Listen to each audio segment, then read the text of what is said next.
Dans l'éclat aveuglant d'une ville où les rêves se parent d'or, une jeune femme nommée Adèle, surnommée la Reine de Lumière pour sa beauté envoûtante, joue un jeu dangereux.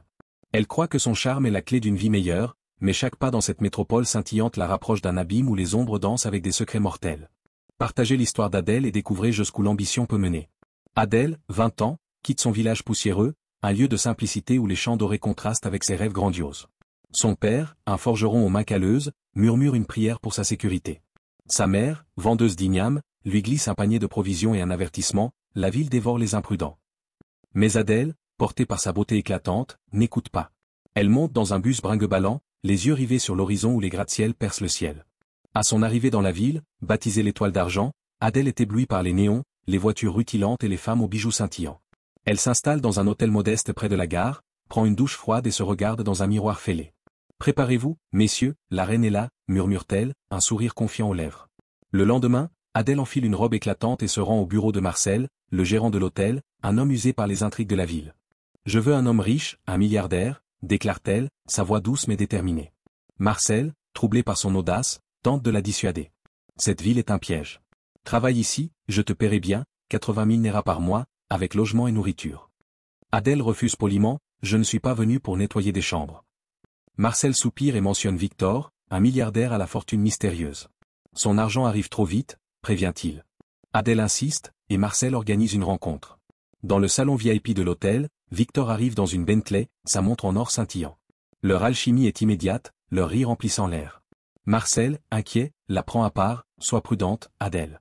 Cet homme cache des ténèbres. » Elle rit, confiante. Victor emmène Adèle dans son manoir, un palais de marbre et de cristal.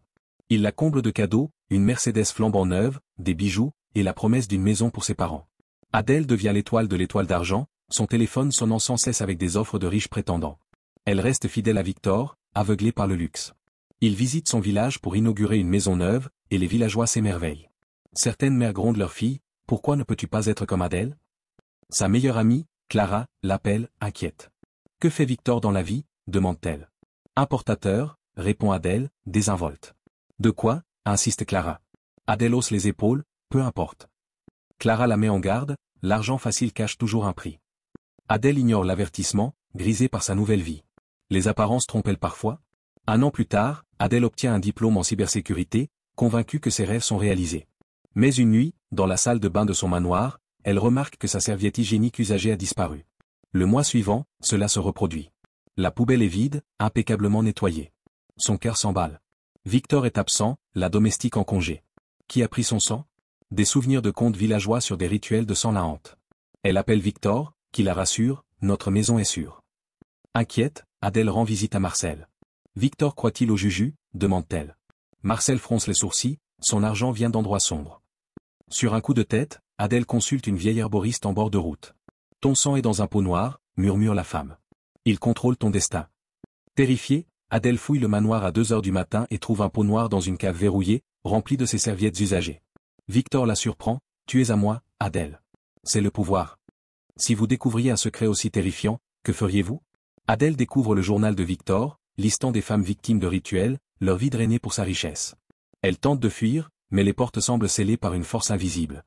Sa santé décline, elle maigrit, ses traits s'effacent. Les médecins ne trouvent rien. Désespérée, elle confronte Victor, qui nie tout. Il la ramène au village, prétendant chercher une solution spirituelle, et donne 10 millions de nera à ses parents. Adèle confesse tout à ses parents, accusant Marcel d'être complice. Ils veulent agir, mais sa santé s'effondre. 5 mois plus tard, Adèle, méconnaissable, meurt, regrettant son ambition. Son décès secoue le village. Avec l'aide d'avocats communautaires, ses parents utilisent le journal de Victor pour le faire condamner à vie. Marcel est libéré, faute de preuves, mais jure de ne plus jamais jouer les entremetteurs. Victor s'échappe de prison, assassine les parents d'Adèle, mais est repris et exécuté. Clara, devenue journaliste, expose le réseau de Victor, sauvant d'autres femmes. Le village crée une bourse en mémoire d'Adèle, prônant l'éducation plutôt que l'ambition aveugle. L'histoire d'Adèle vous touche-t-elle? Partagez-la pour avertir les autres. Les cendres d'Adèle auraient dû marquer la fin d'une tragédie, mais dans l'Étoile d'Argent, les ombres ne meurent jamais. Alors que Clara expose le réseau de Victor, des secrets plus sombres émergent, révélant que la danse avec les ténèbres est loin d'être terminée. Des trahisons inattendues et des alliances fragiles redessinent le destin du village et de la ville. Victor, après avoir assassiné les parents d'Adèle, est repris dans une planque sordide à la périphérie de l'Étoile d'Argent. Son exécution par peloton d'exécution, retransmise en direct, semble clore un chapitre sanglant. Clara, désormais journaliste intrépide, publie un article explosif dans l'éclat de la vérité, révélant le réseau ritualiste de Victor. Ces mots secouent la ville, des politiciens et des hommes d'affaires tremblent, leur nom frôlant l'exposition.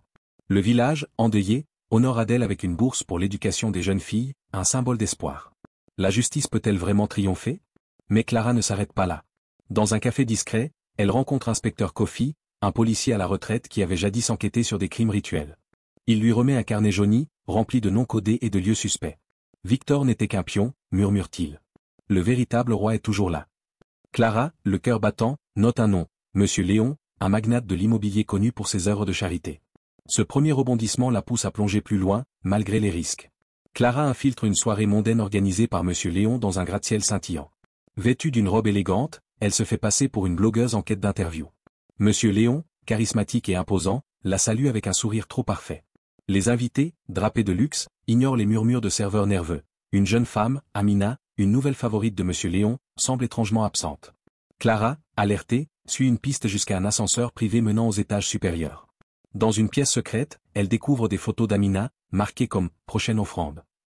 Un deuxième rebondissement surgit. Amina est vivante, cachée dans un hôtel par une femme mystérieuse, Madame Rose, une ancienne complice de Victor qui a trahi le réseau par remords. Clara rencontre Madame Rose, qui révèle que Monsieur Léon dirige un cercle plus vaste, utilisant des rituels pour manipuler non seulement la richesse, mais aussi le pouvoir politique. Si vous deviez choisir entre vérité et sécurité, que feriez-vous? Partagez en commentaire. Clara, Madame Rose et Amina forment une alliance précaire. Madame Rose, rongée par la culpabilité, offre des documents compromettants, des contrats, des transferts bancaires, et une liste de « protégés » disparus. Amina, tremblante mais déterminée, raconte comment elle a échappé à une cérémonie grâce à l'intervention de Madame Rose. Clara, utilisant ses compétences en cybersécurité, pirate les serveurs de Monsieur Léon, découvrant un réseau de corruption impliquant des juges et des sénateurs. Mais un troisième rebondissement éclate. Marcel, le gérant d'hôtel, réapparaît, prétendant vouloir aider. Il avoue avoir été forcé par Monsieur Léon à recruter des femmes comme Adèle, sous peine de mort. Clara doute de sa sincérité, est-il un allié ou un traître? Malgré ses réticences, elle accepte son aide pour accéder à un entrepôt où Monsieur Léon stocke ses artefacts rituels. Clara, Amina, Madame Rose, et Marcel s'infiltrent dans l'entrepôt sous le couvert de la nuit. L'odeur d'herbe et de cendres emplit l'air. Au centre, un hôtel orné de peaux noires, chacun marqué d'un nom de femme. Clara filme tout, son cœur battant à l'idée de révéler la vérité. Mais un quatrième rebondissement survient. Monsieur Léon les attendait, alerté par un traître dans leur groupe. Marcel, sous pression, avoue avoir informé Monsieur Léon pour protéger sa famille. Une lutte s'engage. Madame Rose, dans un acte de rédemption, se sacrifie pour permettre à Clara et Amina de s'échapper avec les preuves. Clara diffuse la vidéo en ligne, provoquant un scandale national. Monsieur Léon est arrêté, mais pas avant d'avoir juré vengeance, vous ne détruirez jamais l'ordre. Les peaux noires sont saisies, et les familles des victimes trouvent un semblant de paix. Le courage peut changer le monde. Partagez cette histoire pour inspirer d'autres à agir. L'étoile d'argent tremble sous le poids des révélations. Clara devient une héroïne, mais refuse la gloire, préférant créer un réseau d'entraide pour les jeunes femmes vulnérables. Le village transforme la maison d'Adèle en centre communautaire, où la bourse en son nom prospère. Amina, libérée de son passé, commence des études en droit, jurant de défendre les victimes. Un dernier rebondissement émerge. Un message anonyme arrive à Clara, suggérant qu'un autre cercle, encore plus secret, opère dans une ville voisine. Elle hésite, épuisée, mais prend son carnet. La danse avec les ténèbres n'est pas finie. Le village, autrefois brisé, renaît avec un message d'espoir, l'éducation et la vigilance triomphent de l'avidité. Clara, tenant une photo d'Adèle, murmure, ta lumière guide encore. L'histoire d'Adèle et Clara vous inspire-t-elle? Partagez-la pour protéger d'autres des ombres. Le courage face aux ténèbres illumine le chemin vers la justice. La véritable richesse réside dans la vérité et la communauté, non dans l'or. Tirez une leçon de cette saga et partagez vos réflexions en commentaire.